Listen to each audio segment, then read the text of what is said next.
That's Jefferson. Climbs the ladder. Oh, my goodness. Come on.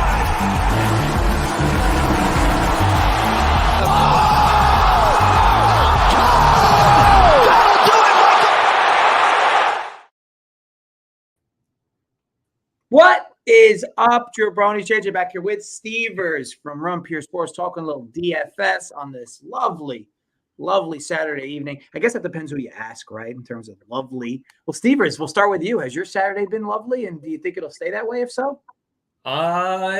Depends what aspect of life. The weather here is pretty shitty, so that's not lovely. It's raining. But yeah, life is good, man. I've been digging into this slate for, I don't know, about an hour and a half now. Trying to figure out who I'm going to pitch, trying to figure out what stacks I can afford. You know how it goes. The grind life. Love it. And I think that it's always good to kind of talk through these things as well, because slate like this, figure we'll be done with this show at least 30, 40 minutes before lock. So definitely you'll still have time to tinker a bit. I do have my own takes, and I'm sure as do you as well, in terms of finalizing the lineups. Sure, I'm sure that there's some bobbing and weaving that'll likely be done. Just real quick before we go into this show, or for this week. Last week, I'm going to be honest, I'm not one to pound the chest in any type of capacity, but felt like we did really well last week. Some of the takes we had, I mean, I know you were all in. I think it was it Gibson, if I remember correctly? Was it Gibson that you were big on? Yep. I think he was like the top scorer on the slate. Actually, the only person who might have outscored him would have been George Kirby, who I made it very clear that out of anybody 9,500 and above last week, George Kirby was the guy. I know that everybody wanted to play Burns. I think there was another pitcher too. I know Maeda was in there. And I think there was another pitcher, that Blake Snell. Yeah, basically my guy was able to outscore all of them, which was nice to see. And look, if you paired him with who you claim to be a lock from your end of things, and Gibson, it was overall a good slate. And then we talked on the home runs. Obviously, Tyler O'Neill donged his first at bat, which was great. We talked on games to stack, which ended up working out pretty well, especially the low leverage end. I think it was, I want to say, was it the Twins that I think I made the comment on a great low leverage stack? I think they ended up with like 14 runs, something like that. I think overall, we together put you guys in great spots. So hoping to do the same today, or for tonight's slate, a little different. You got 10 gamer in the evening. I think it was a little shorter last week, but either way, 10 gamer basically is a full slate these days. So, especially for a weekend. Stevers, in relation to last week, any type of recap or anything from your end in regards to how things went? I remember doing well that day. I remember winning money, which is the most important part. Gibson absolutely shoved that day. It feels good to be right every now and then, right? Like we have a lot of takes, and we have to take stands in multiple places on these slates, and it's good to get it right, most of it. And we did. We got a lot of it right last week. It felt good. I went back and watched pieces of the show. We got that. We were both on, and you're the bets guy. You're the expert when it comes to these bets. But I remember we got that. We got the under right in that Oakland Giant, that A's Giant. Oh yeah, that was like sweat free. And I know that. Yeah, and you're right. Actually, now that I mentioned it, the DFS slate did so well that I forgot the two games given out on the show for bets both hit, and then the under, of course, that you liked on the Oakland side. Yeah, it was overall just very good, right? It was just good. And here's the thing: you can't expect that to happen all the time. Obviously, we're going to have takes where it goes south, and that's just inevitable. But no, it was good, and it was nice little pick me up as well, heading into Sunday. So all good all around there. I think it's funny the way we look at things, right? Like you and I look at things completely different, because you're a bets guy and I'm a DFS guy. When you and I were breaking down that game, it was your favorite play on the day as far as the under, and then when you threw it over to me, my take on it was, yeah, this looks to be like a really boring baseball game. Like, so it would have played nice to look at things differently, Yeah, and it would have played nice if you played. I think the Oakland pitcher kind of got there. I mean, obviously, I don't think he would have single-handedly won you money, but I just remember he was cheap enough, and I don't think he gave up an earned run, and he struck out a few, and he was cheap.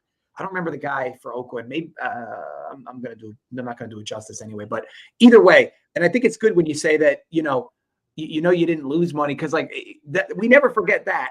when we actually lose money on slates, that never gets forgotten. Obviously, if you won some change or lost a little change, you're not going to you are more prone to forget it. You won't forget when you get absolutely slammed on a slate. Just human nature. So anyway, we'll dive into this slate. Just a quick shout out to Jake, OG, Derek, Scott, Dwayne. So much love for you guys commenting in the chat. And look, don't be shy. You guys can all comment any questions you have or concerns. Obviously, I'm all for concerns as well. Feel free to just fire them in the chat. So, all right. So I guess without further ado, Stevers, let's just kick this slate off. Now, obviously, there is a 6:00 game. I'm going to be honest. I don't think there's any relevance to even talk about it. So I won't. Stevers, if you have anything you'd like to add for it, it's off the DFS slate. Taijuan Walker, Pablo Lopez, Phillies, Twins. Haven't even looked at it. If it isn't on the slate, I haven't even looked at it, to be honest. Perfect opportunity to move on to the first game. Nats and A's. So the Nats are a cool -135 here behind Irvin, who's been levels watching him pitch. But I'll be honest, Luis Medina hasn't been much better. But if you look at the advanced stuff, he's not deserving of this ERA.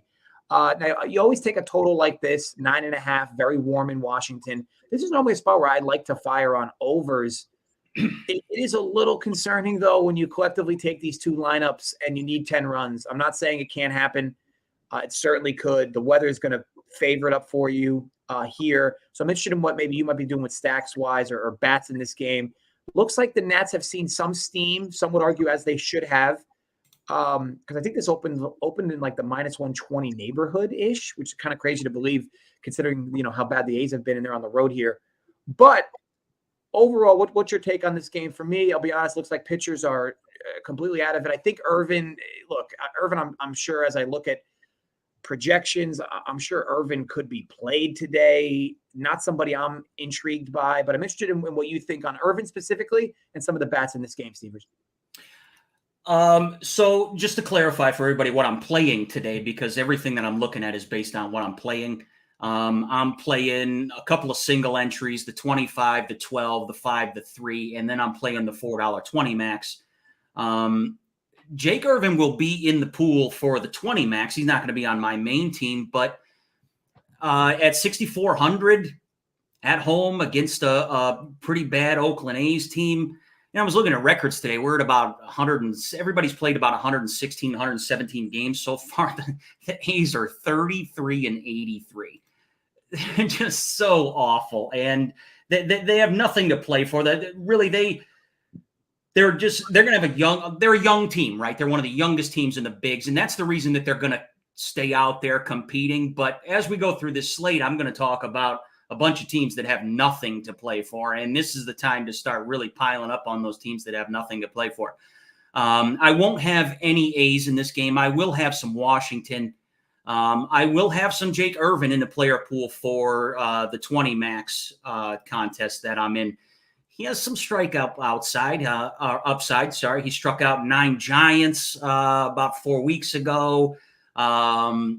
He pitched really well against the Rockies. He's coming off a start in Great American Ballpark where he struck out 6 Reds.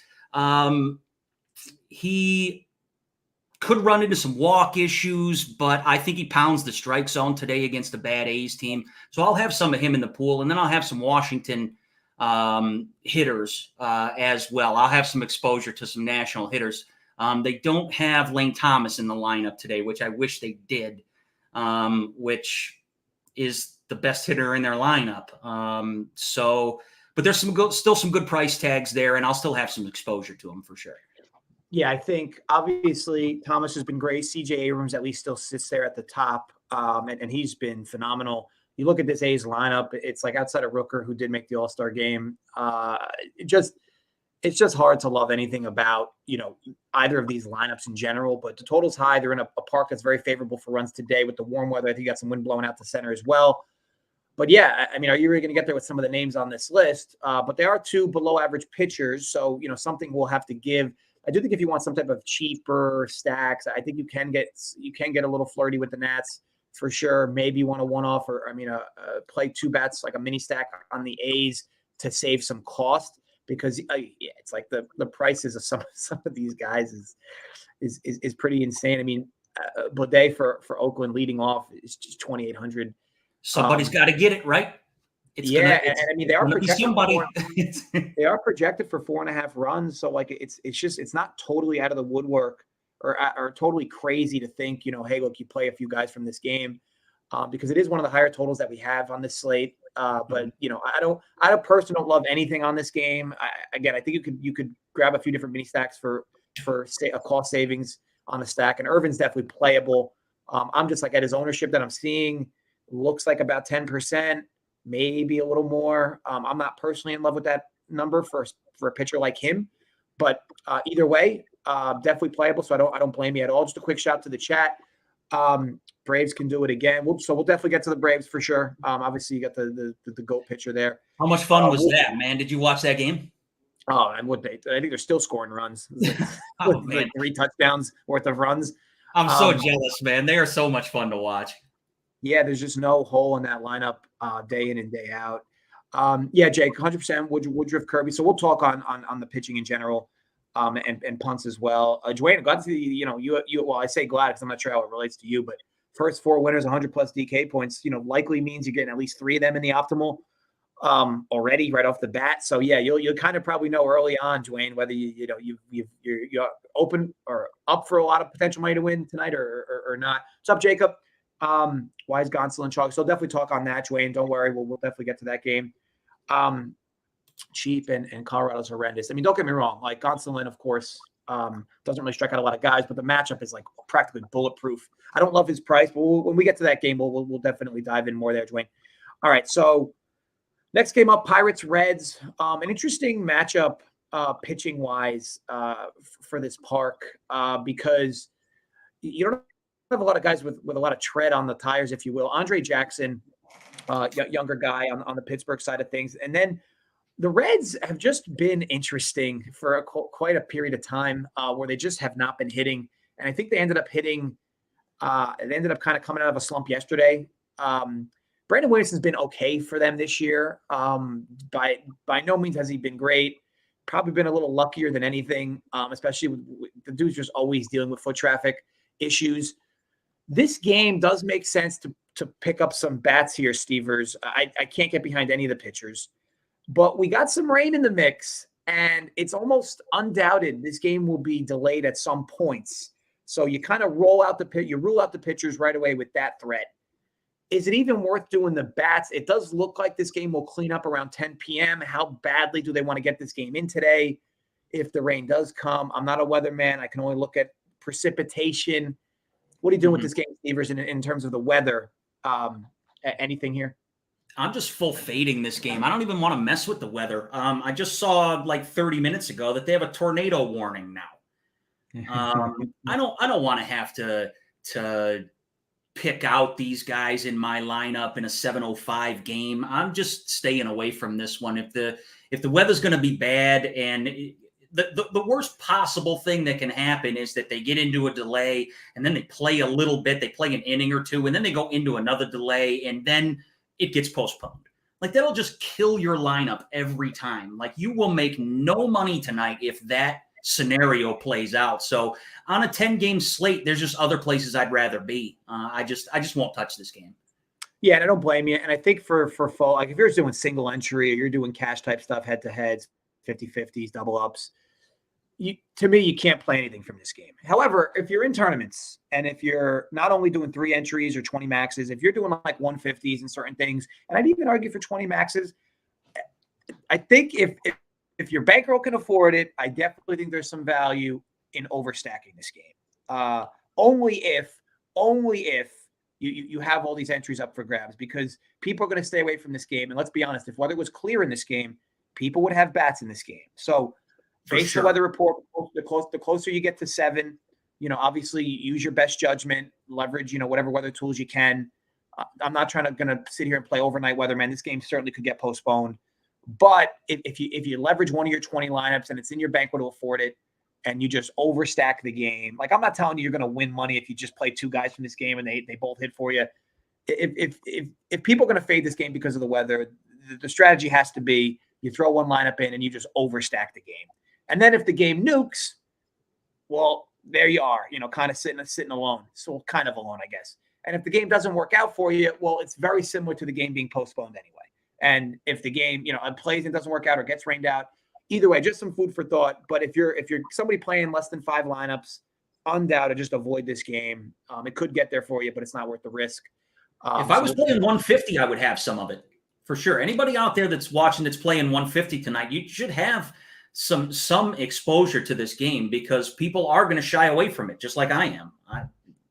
But I'm not thinking 150, so I'm not going to waste one of my 20 lineups in the 20 max with it. But if I was playing 150, absolutely, I would have some of it. Yeah, and these guys are affordable. If you can eat the risk behind it, it does make sense to at least put maybe 2 to 3% of your lineups in this game. But again, only if you have the extra entries to do it anyway, because there's a lot of risk there. All right, Astros, Angels. We got JP France on the hill. Houston's minus 170 against Tyler Anderson. I've really never been a Tyler Anderson guy. I know that he had some success in LA, who just consistently fixes pitching. When I say LA, the Dodgers. But here, it's a lot to ask of him. Astros are getting a little healthier by the day. They've been playing really well. The Angels are going the opposite direction. Trout's been hurt. The guy has been having some issues staying healthy over the last few seasons. Needless to say, I don't have any strong takes pitching-wise here, Stevers. Obviously, I'm not going to play a guy like France in this spot. I don't think anybody's going to play him for that matter, if it even matters. He'll probably be 5 to 6% owned, if that. But the bats, right? To me, it's a good spot for Houston's bats in particular. And if you can get these guys in by grabbing a cheaper pitcher, because these guys are priced pretty heavy, and it makes it hard to fit these guys in. So what are you doing here, Stevers? Anybody on the LA side, maybe to target France? Anybody on the Houston side? And any thoughts on France himself as a pitcher today? So again, we're kind of starting out cold for me out of the gate because I won't have much of this game. I'm kind of outpriced when it comes to Houston, and I like this Houston lineup. This Houston lineup is dangerous, and I think they're going to do a lot of damage from here through the month of August and through September. The middle of this lineup is going to be tough for anybody to get through. What about Jonathan Singleton hitting 2 home runs yesterday at 2,100 or whatever it was? Not to say he's somebody you got to worry about in the future, but the middle of this lineup can hang with anybody. On the Angels side, just won't have much of this game on this side either. JP France he's young. He's not somebody I like to pick on. He's got good stuff. He's got a nice compact delivery. He likes to pound the strike zone. He's not somebody that I look to pick on, but at the same time, he's not somebody that I really look to roster either.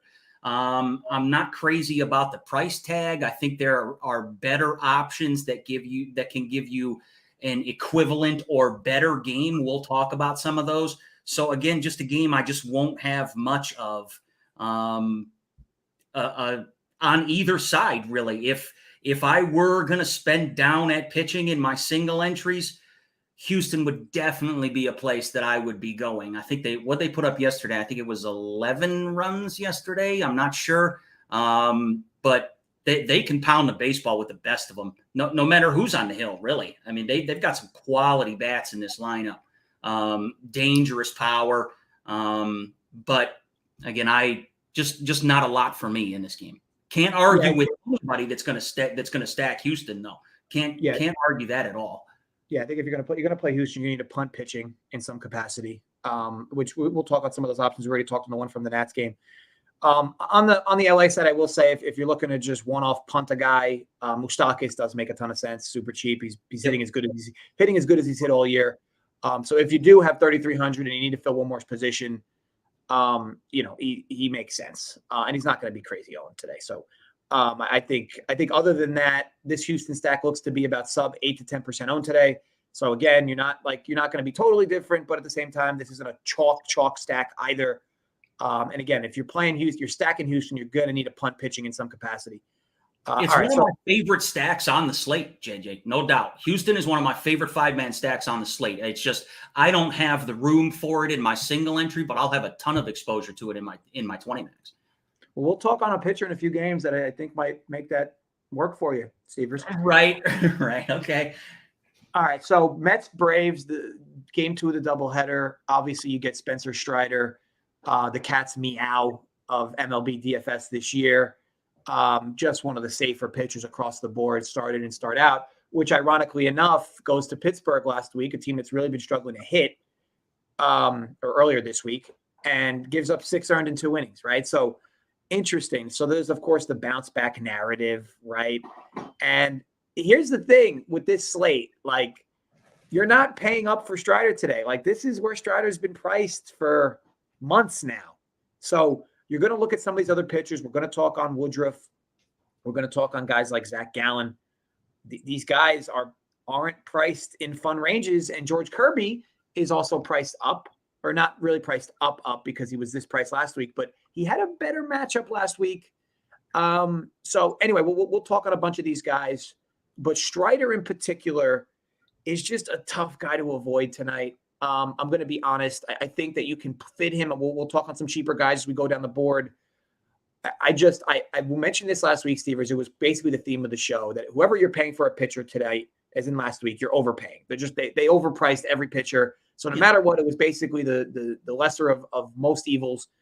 Here, they've overpriced a few pitchers again, but Strider is the highest price, but he's not overpriced. And there's a big distinction there.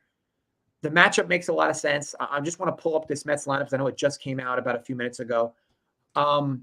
It's better than the first game lineup. It is definitely not ideal. I was thinking we would get a better version or a worse version of the game 1 lineup. Don't get me wrong. Strider, this is not a lineup that should threaten him in major capacities regardless, but wish I would have saw a little more easier on the gas, right? As we know, the Mets are just kind of trying to lose games, but man, minus 225 just feels like this line could be a lot higher, which is kind of tilting, right? The problem with Strider is when you play Strider, especially at this tag, you just kind of need those 9K, 10K performances, over 6 innings, 7 innings. The good part is with this slate is I don't think there's really anybody that has even close to the upside he has on this slate. Like there's no real competitor for him in upside. So if he was to go ceiling nuts here, there's just you're going to need him in your lineups. I'd argue if he gets you 25 tonight, you probably need him in your lineup. And look, he can walk to 25. Right. He's going way over 25, dude. I'll take that stand any day of the week. Yeah. With how many he Ks now, his K prop's 8.5, which is okay. His innings are about 6, which again is okay, right on standard with what he typically goes, about 6 innings or so. Coming off a bad start, I think he just makes a ton of sense to just kind of, I don't want to say lock and load, but the field's going to be about 35%-ish, 30-ish, somewhere in that neighborhood on Strider tonight. I think you can definitely go double the field on Strider tonight just because he's just a safer option. Is the guy going to get ripped apart back-to-back games? It just seems so unlikely. I know we have a warm weather game at City. Ball carry a bit. The lineup for the Mets is pretty good tonight. I just find it hard to get away from him. What are you doing with this game and Strider in particular? So there are guys that I will fade. There are upper echelon, really good fantasy pitchers that I will fade. I never fade Spencer Strider. For the record, never. The guy is always in the pool, and every time he's on the slate, I'd say 9 times out of 10 that he's on the slate, he's in my single entry lineup. And it's because of the upside. There's not only this slate, but any slate that he's on, you're hard pressed to find anyone that has more upside than Spencer Strider. I believe in the bounce back narrative. You mentioned it. I fully believe that he bounces back here. I just have a hard time believing that. Listen, he went and got his face beat in 2 innings against Pittsburgh. And this Mets lineup, although it's better than the lineup they rolled out in game 1, the bottom of this lineup is it's just full of strikeouts. Even the left-handers, like he's going to get Nimmo, who hits left-handed, and Lindor switch hitting is going to hit left-handed. Dude, he's going to mow this team, in my opinion. If my biggest stance on this slate probably is that go ahead and pay the 12-8 for Spencer Strider and just sit back and watch him shove for 30 or 35 DK points, because I fully believe he's going to bounce back against these Mets. Is there really a better place to bounce back than a team that is completely mailing it in, that has nothing to play for? I mean, they're literally booking vacations for the first week of October right now. Yeah, I think it's interesting, right? And the chat's talking about Brandon Woodruff, and that's actually the next game, so it'll be a good segue towards it. I'll be honest, I know that Woodruff's obviously top notch. The K per 9 is not even really close. I know that this in the small sample of Woodruff, because he's been hurt, his K per 9's been fine this year, but he's never really been like a big time K upside guy. Obviously, he's definitely marginal in the category. Not like he's poultry at it, but definitely good enough. As far as the problem for me, well, I guess we'll wait for the next game because we're going to talk about it anyway. I'll give a quick shout to some folks in the chat. Homer called tonight, Bobby Witt Jr. Yeah, I mean, I love him, Dwayne. I can't argue. I mean, Bobby Witt's been fantastic all year. He has absolutely no plate protection in that lineup either. Looks like another finish for Dwayne, so hopefully good there. What's up, Easy? All respect, Maddie, Sarcone, Derek Ringering, Jake, LOL, Summerman. So I'll be honest, like, well, you know what? Let's just. Do you have anything else to add here? Were you doing anything with Braves bats, Stevers here? I was just getting ready to say that, Jay. Do we even have to mention a 5-stack of Braves at this point? I don't think it's necessary. I mean, if you're paying down at pitching, is there really a better place to be? There isn't. Yeah, I mean, Quintana's been okay. A guy that's just a journeyman lefty that just kind of finds outs, but it's hard, you know. I mean, unless the Braves, because he throws slow, so like unless the Braves are just like caught off guard by a guy randomly after they had a game earlier today that just throws slow and junk, but it's hard to imagine. The Braves have so many big righties, and Matt Olson has always hit lefties well, especially for a left-handed bat. So you're right. Yeah, we don't have to talk on it, but it's not crazy news. They just put up 21, guys. They just put up 21. Yeah, if you want to stack the Braves tonight, no one's going to stop you. I'll be honest, based on these ownership numbers, I'm just trying to confirm exactly kind of where we're at with where bats are going to go here. I'll be honest, like based on the slate, it doesn't look like the Braves are going to be crazy popular. Acuna is always popular, so I mean, seeing him at like 14-15%, which is fine. Again, he's always popular, but I don't. Yeah, you know, I don't call it a leverage stack because it's not one really ever, but. Yeah, they just scored a ton of runs. Maybe the bats stay live. Maybe they come out flat. But the reason why they're probably low is because if you're playing Strider, it is very difficult to get in Braves bats with him. Right. So it's probably why their ownership is going to be lower. Just something to keep in mind. So let's move over to the next game. Obviously, a popularly trending game with Brandon Woodruff going up against Jesse Scholtens. Milwaukee's minus 180-ish, totals 8. About 80 degrees in that park. Actually, separately, just before I move on, I want to make sure that there is no weather concerns in city, because I know that rain could be in the forecast. Okay, it looks like it's going to be okay for the field, because I do know I live in Jersey, Stevers. Like I'm about call it 20 miles from the stadium, and maybe closer to 30 miles away from the stadium. And I know that it's supposed to be flickering of rain tonight on my end, but it actually looks okay for that field. So let's just go on to the Milwaukee game now. Brandon Woodruff, right? I get it, right? People are going to look at this slate and be like, man, do I really need to pay for Strider? Like, I can just save a few thousand and go with Woodruff on the road against a White Sox team that's been struggling all year to hit. And Woodruff's typically pretty elite versus right-handed bats. And Milwaukee. And the White Sox are typically right-handed bats. Even the lefties they platoon today are like, blah. So the question you have to ask yourself, is the savings worth the ordeal? So my take here is undoubted. Spencer Strider has a higher floor and a higher ceiling than Brandon Woodruff. Now we can talk on how, you know, from a parity perspective, Strider pitches like shit, Woodruff throws well. Sure, that'll happen or could happen. I think from my end of things, and I know this might come out as a hot take because I am interested in what you think of Woodruff tonight as well. I don't even think Woodruff is the best pitching option in this game. I look at Jesse Scholtens, a guy that's been throwing a lot of pitches lately, a guy that is 5,700, a guy that's peripherals as far as the sports betting markets go. 3.5 Ks minus 170. He's projected to get 16.5 outs. That's a little over 5 innings. For those counting at home, that's 5 innings and 4 Ks. So you're looking at about sub 20 points there, DraftKings at the mid-tier level. Okay. Now let's even say he gives up a few runs or a few extra hits, and let's say he lands you at 15, which would argue to be kind of where he middles out tonight. He's already scored 17 and 21 in back-to-back games.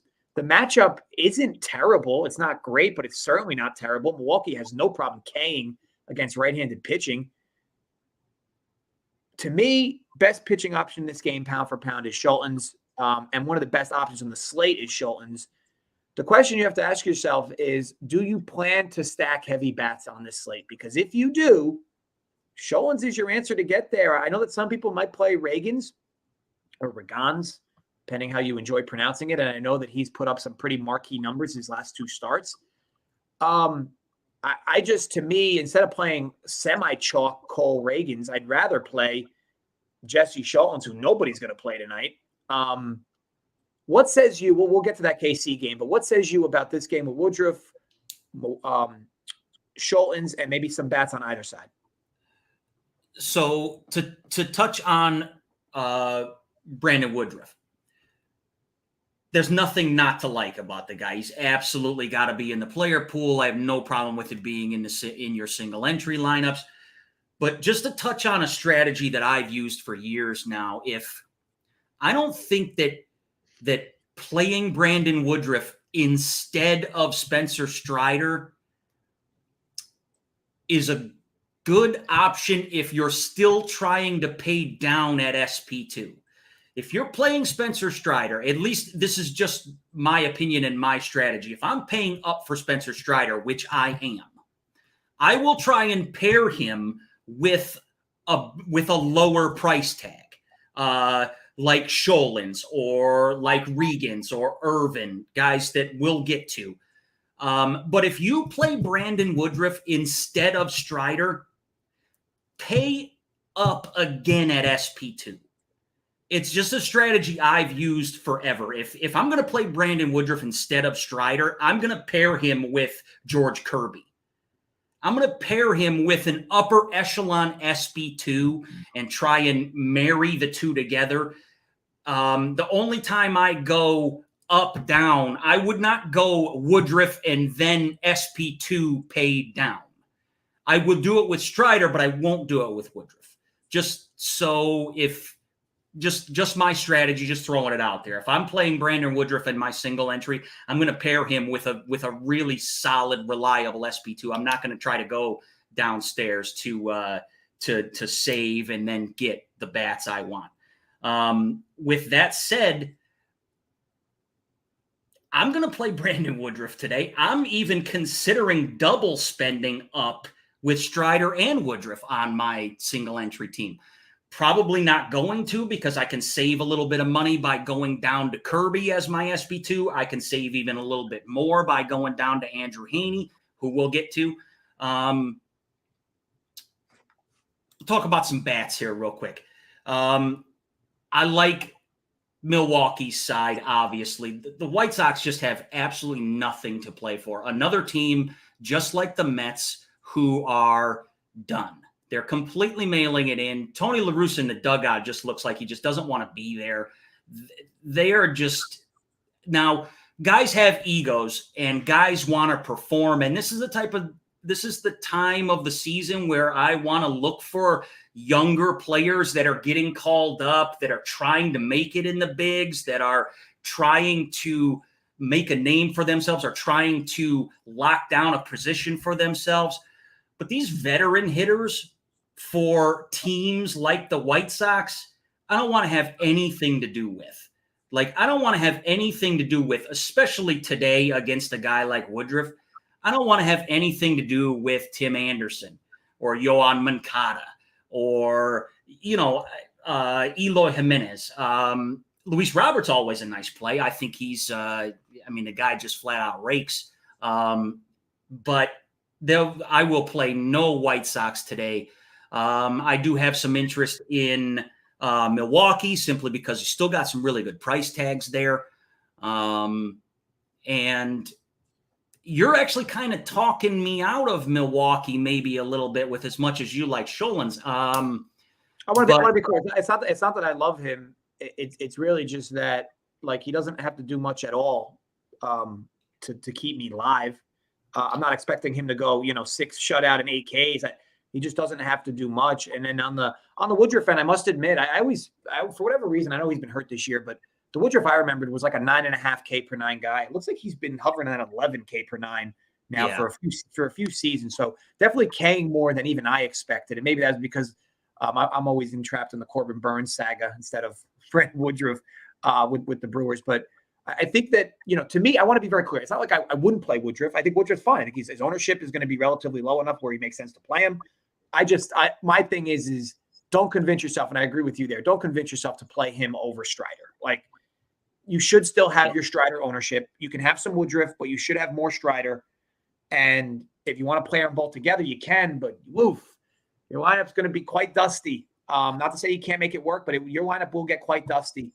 And Sholins is far from great. I just look at it on a slate where you're looking to really save cost. And let's be honest, right? Guys are going to compare him to Reagans. Okay. If you look at peripherals of the two, okay, Sholins is projected to go 16.5 innings today at -120, where Cole Reagans is projected to go 16.5 innings at +105. Okay. When you go into strikeouts, Reagans is over 5.5 at +105 for strikeouts, and Sholins is over 3.5 at -170. So in theory, Reagans could get one more K and likely exit the game before Sholins. At least that's how the books kind of see it from a betting market side of things. However, Reagans will see more ownership. So, and I get it. Reagans, you look at the box scores, the guy's incredible, but the guy's been incredible for 2 straight games. We'll get to that Kansas City game, arguably very soon. I might have accidentally skipped it now that I look at it. It's a soft spot, right? It's definitely a soft spot. We're good. It'll be the next game. But in regards to this, you like the left-handed bats? I know Sholins has struggled with lefties. Do you like the left-handed bats for the Brewers? I'm trying to find this lineup. So it looks like the left-handed bats. You're going to get Yelich. You're going to get Carlos Santana. You're going to get Frelick. That's really it, because otherwise I'm just going to play Terang at the bottom. But as far as left-handed bats go, you can go 1, 3, 4 for Milwaukee. And as far as those are the three I absolutely would have named. Those if you're going to play some Milwaukee bats, those 3 left-handers are absolutely where you want to be. Yelich is on a tear. Carlos Santana can go 3 for 4, 4 for 4 any given day. And Frelick is a nice stick. He's proven to be a nice young stick in the middle of their lineup. So yes, definitely have interest for sure.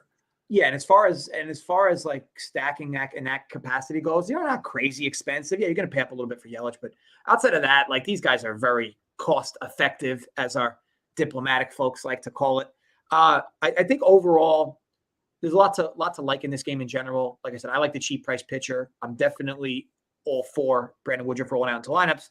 I just think that don't convince yourself on, I'm going to save money with most of my lineups playing Woodruff.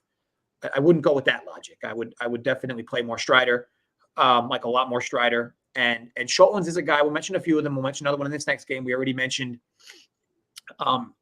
Irvin from the earlier game in the Nationals about cheap options, because you kind of need them on this slate. You want to play big bats from some of these teams, and you need cheap bats. So and it's worth noting, we'll talk through more of these as well. But as far as the top pitching options go, like for me, it's Strider, Woodruff, and I wouldn't play.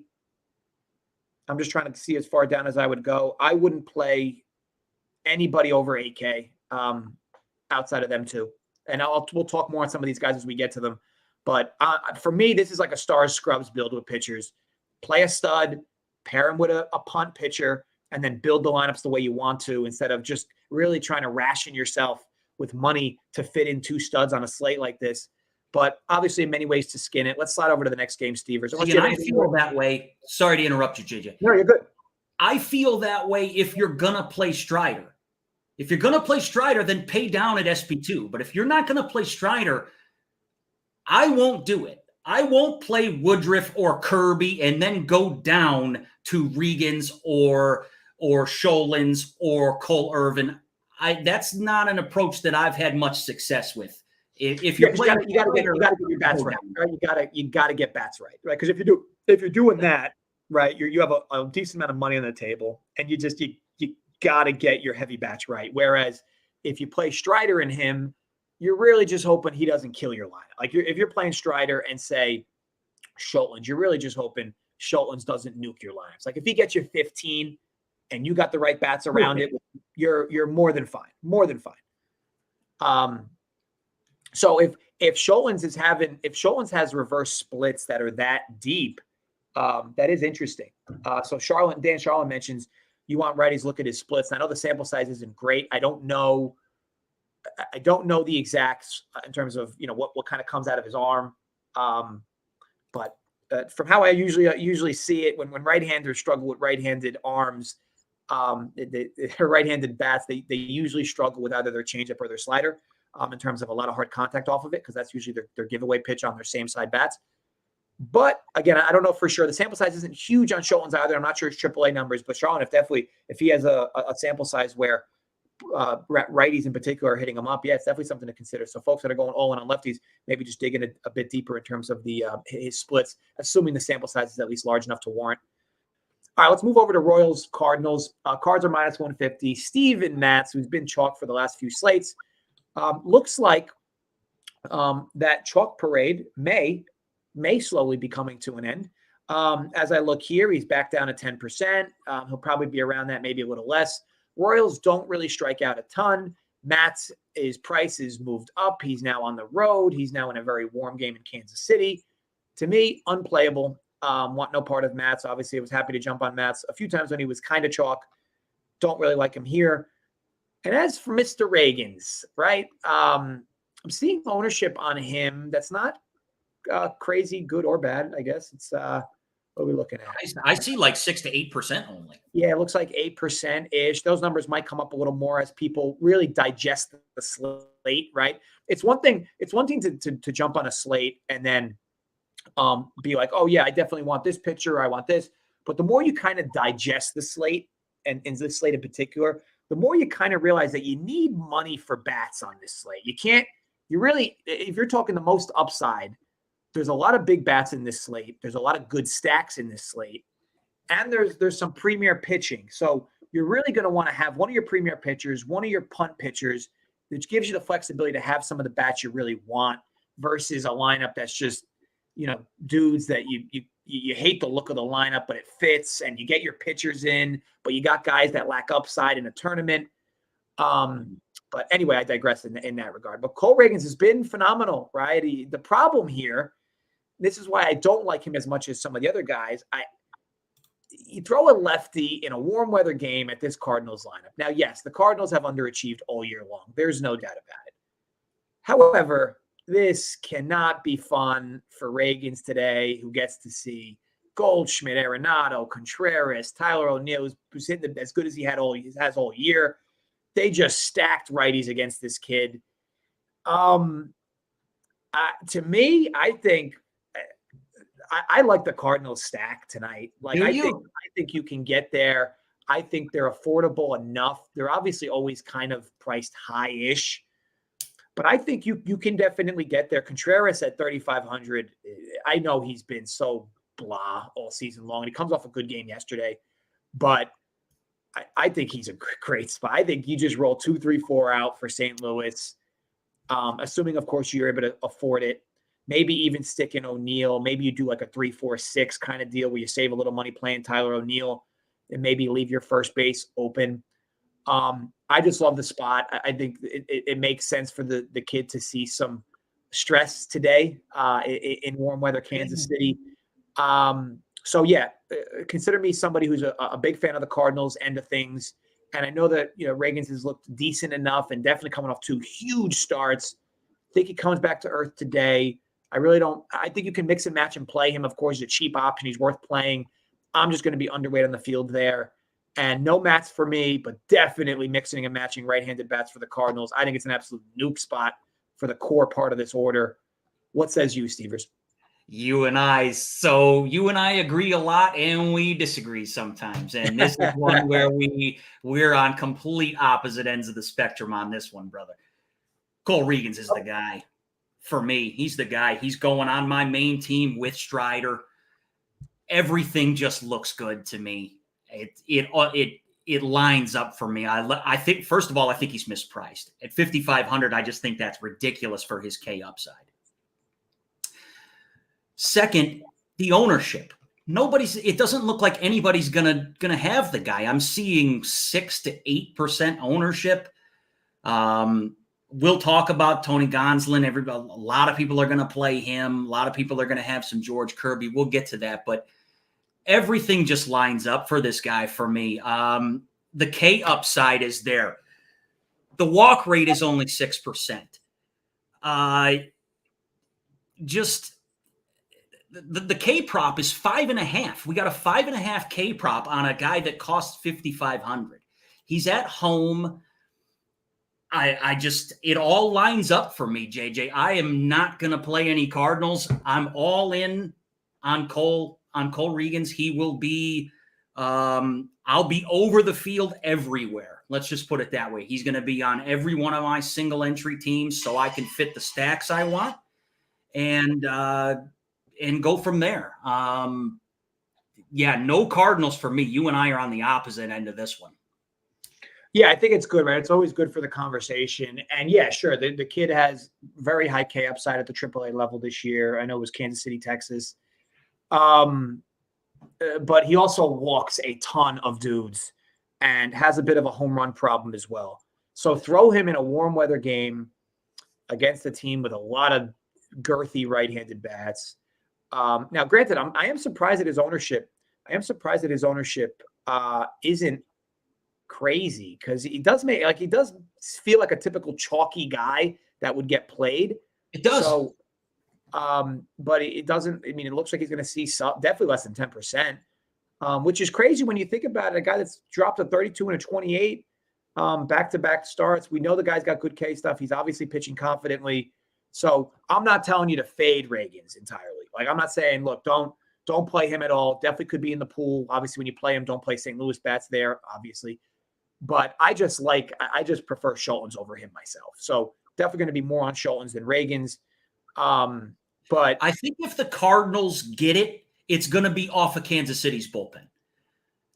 I think if they nuke, it's going to be after Reagans is gone, or maybe Reagans has a bad fifth inning and they have to pull him where he's given up a couple of runs and he's got a couple of runners in scoring position and they have to take him out of the game. But when I look at this, JJ, I see a 5,500 price tag. I see a 5.5K prop or a 5.5K strikeout prop. Sorry. And I see low ownership and I'm all in on that trifecta there. I'm all in. Yeah. Again, I can't argue it. I can't argue the backing of playing him. I just, like I said, I look at guys from a ceiling potential. Dude ranks as I think the 20th ranked prospect in Kansas City. He's not even ranked in the top 100 prospects in the league. And he has a severe walk problem, which has not become an issue in his last two starts. It's like doomsday's coming. It's just a matter of when. Like his AAA numbers show up today. Yeah, I mean, and look, and here's the thing: at his price, right, it could show up, and it still might be relatively okay because of his high K upside. But yeah, for me, definitely lower for sure on him versus Schultz. But look, no doubt he could get there. Could be a good option. I like the fact that he is going to be under 10% owned. So no, not totally against the pick. I just think out of the options we have, he's just a lesser favorite for me versus the game we just previously discussed. Well, like we talked about with Schultz, what do we need? I need 15. I need 15, 16 fantasy points. That's it. That's right. I don't need too much. That's right. Plenty fair. All right, so let's move over to D-backs Padres. Zach Gallen, Rich Hill. D-backs are minus 135. Gallen's been really good all year. Rich Hill, it looks like found a little bit of success in partial so far with the Padres. Tough part for me here. just from a betting perspective, and just to answer, I think it was Ricky's question. Ricky, no, I haven't given out a pick yet. Of the last 3 games we're talking, I have 2 bets in those 3 games. The Diamondbacks can't win baseball right now. I think they've lost like 10 straight, 9 straight, and then they've lost like 13 or 15, something like that. They just simply cannot win baseball games. So that means they're not hitting well, and it also means they're likely not pitching well. Now, Gallen tonight will make sure they kind of pitch well. Gallen, for me, unplayable in DFS. I know that take might not be adored or loved. Completely unplayable. The guy doesn't have a ton of K upside. He's 11-6. The matchup is not good by any means. So, yeah, completely, as far as I'm concerned, he doesn't even exist as far as this slate goes. Some people will play him. He's not going to be crazy high owned. As for me, I don't like anything in this game. This game's a complete fade for me in every angle. Diamondbacks aren't hitting. I think their bats make sense tonight in theory, but they're just not hitting. So it makes it tough for me to want to play them. Rich Hill, not playing him at all. Obviously, no K upside. Needs a bit of a loose cannon anyway. And I can't really play Pirates bats. I do respect Zach Gallen. So complete stay away spot for me. But what says you about this one, Stevers? Kind of the same, man. I could pretty much reiterate exactly what you just said. The Padres are just too expensive and underachieving, to say the least. I think Zach Gallen is completely unplayable tonight as well. I would much rather, 11-6. I can go up 1,200 and get Strider against the Mets. I can go down and get Woodruff against the White Sox. I just think Gallen's completely unplayable. I am intrigued by the Diamondbacks, especially these 4 righties that they have in the middle of the lineup. Walker, Gurriel. You get a free third baseman. Actually, I think he qualifies at second, though. This Buddy Kennedy, who they just called up from AAA. I'm trying to find what position. Yeah, so they have him listed as a second baseman on DK.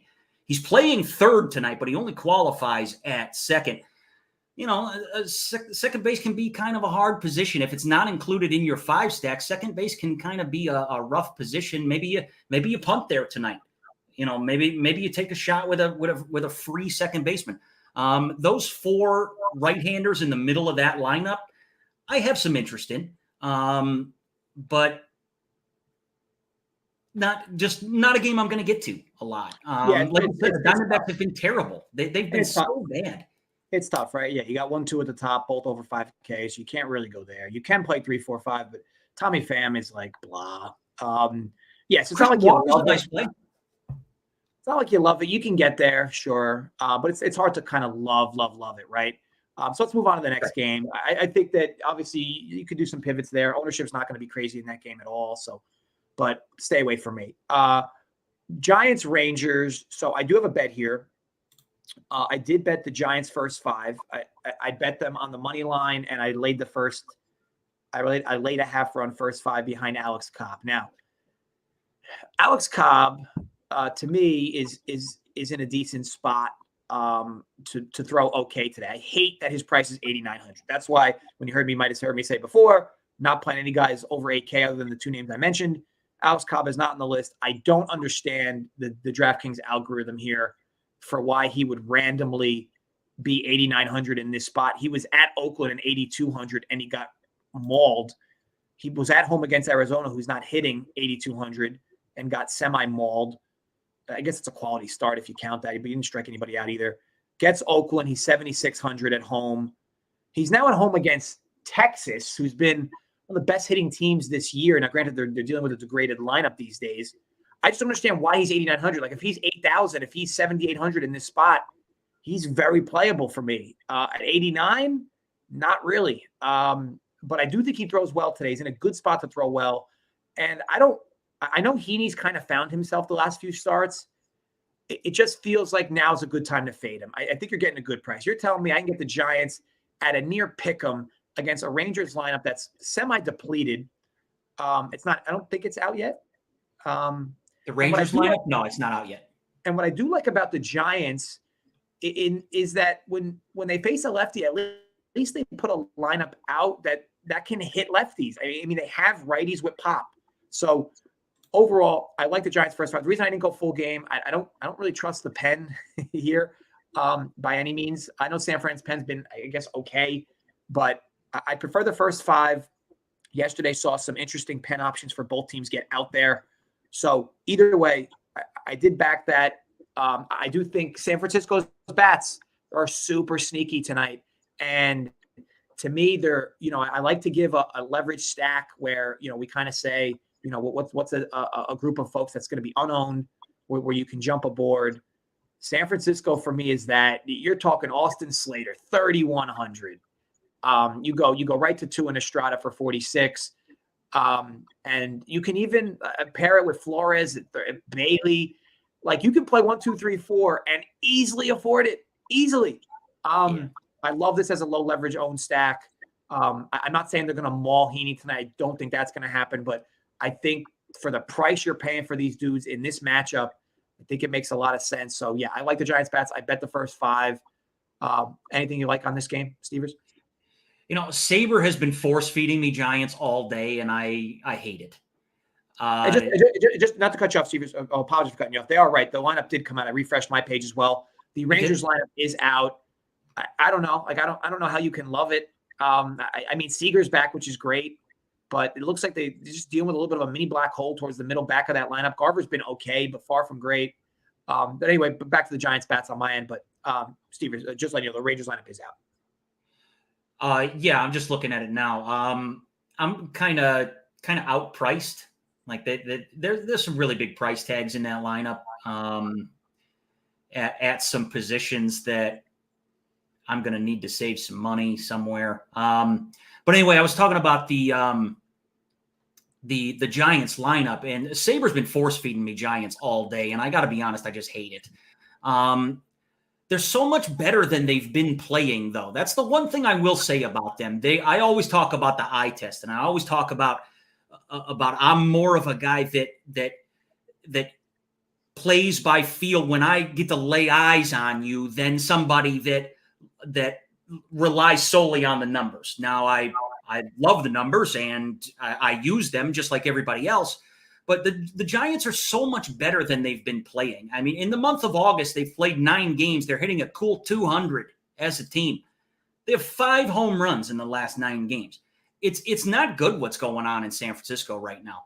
I would love to get this game because the price tags are there, like you talked about. I mean, you could get these 1 through 4 hitters for. I mean, I haven't added it up, but you can get all these hitters for like 13,000 at no ownership.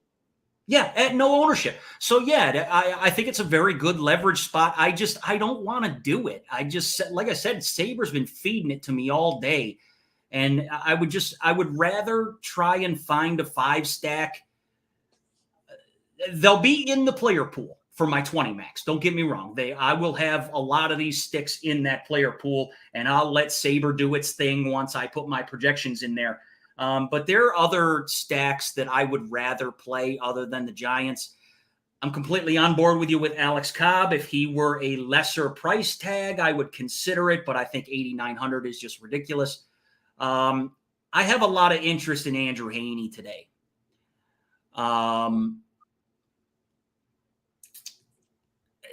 Not a ton, but he's definitely in the player pool for my 20 max. And it's simply because of how bad the Giants have been at the plate versus lefties. I mean, it seems like when I watch them, and I've watched a couple of their games lately, it seems like that they have disciplined at bats and they're doing the right things at the plate, but for some reason they're just not hitting. And for that reason, I just don't want to have, I want to have more Heaney than I do Giants. So in the player pool, I'll have more Heaney than I will have Giants. I'll have a little bit of everything in that game. Actually, the one thing I probably won't have is the top of the order Rangers bats because they're just kind of outpricing me with me playing a lot of Strider. So that's kind of my take on that game. Yeah, I think so. I can't argue playing Heaney. A great pitcher's park. Giants struggling. Heaney kind of finding himself. It's going to be like 17% owned, 16% owned. So I don't necessarily love that. Which is kind of middle of the pack, right? Yeah. That ownership's kind of middle of the pack. Yeah, so I definitely can't. I can't totally argue that at all. And just to be clear, like when I say Giants are a good leverage stack, it doesn't mean you play them at 30% ownership. It means that these dudes are going to be 2%, 3% owned. Like if you play them at 10%, you're 3 times the field, and if they do anything, you'll be slowly navigating north, up boards anyway. So let's move over to Dodgers Rockies. This game should be relatively quick because the Rockies are easy fade on both ends. Huge favorite LA. Gonsolin's going to see ownership just because he's a big favorite. He looks like he's going to see near 30% ownership. I'll be completely honest with you. A big fade for me, Gonsolin. I get it. Like if you're just raw looking at numbers, oh my God, Dodger 300 favorite, pitcher's 8,200. He's got a K prop of 5. Sure. But Gonsolin typically doesn't mow lineups down with strikeouts typically. 8,200's an okay price tag for him. I get it that the matchup is practically elite. But what's not elite is his ownership. Gonsolin being this high owned, and you're paying 8,200, which you spent a bulk of the season at this price. So it's not like you're overpaying for him. And I know he's coming off a bad start, so maybe you get that bounce back fever. But do realize when you're paying 8,200 for a pitcher, you're really hoping that they get you a near 20, right? I mean, whether it's 18, 20-ish, somewhere in there, maybe a little over 20. Gonsolin has not scored 20 points since June 13th. And he's done it once since May. I don't know. They pulled a leash on him relatively quick sometimes. I don't know. I wouldn't play Gonsolin if he was going to be under-owned today. He's going to be 25% owned. No, thank you. If he beats me, he beats me. What are you doing with Gonsolin and maybe some Dodgers bats, Stevers? Same, full fade Gonsolin for me. I'm seeing closer to 30% or even higher for his ownership. This is not something I want to be a part of. I don't want to have Tony Gonsolin chalk today. One is I just don't see a lot of K upside. I mean, not that I'm a big believer in the Rockies bats, but I'm not. But they still make some contact. They still put the ball in play. I don't see him. It's not for me, man. I don't want to be a part of a 30 to 35% owned Tony Gonsolin today. They're a huge favorite, right? And if he goes 5, he probably gets those extra 4 DK points for the win. But he's had some control issues. I mean, the guy's walking some hitters. His last 2 starts, his pitch count, they pulled him at 84 pitches in his last 2 starts. So it's not like he's got this, this big time going 100, 110 pitches either. I just took the stance early on today that when I saw his ownership, I just took the stance early on today that full fade Tony Gonsolin, and I'm sticking with it. Yeah, it makes a lot of sense. I think we can easily move on. I think you can definitely play some Dodger sticks too. Some of these guys are affordable enough. I know it looks like people were saying Mookie Betts might have been scratched. Obviously, I haven't confirmed that exactly. But either way. Sorry, man, I keep interrupting you. I'm sorry. No, you're good. So real quick, what do you think about 9.5 in this game? Do you have a stance on this total in this game? I would personally prefer the under just because of the park. It's a big number for out there in LA. Okay. And you got the big favorite, so it's got to get done in really 8 at-bats on the Dodgers end. I can't say I love, because either way, like the reason I didn't bet it is because the Dodgers could definitely pile up runs against this kid Lambert and Gonsolin. I'm not a fan of either. So I just, to me, it's a big number for the park. So for that reason, I'm kind of out on it. But in theory, I could be convinced either way. The number is pretty sharp, to be honest.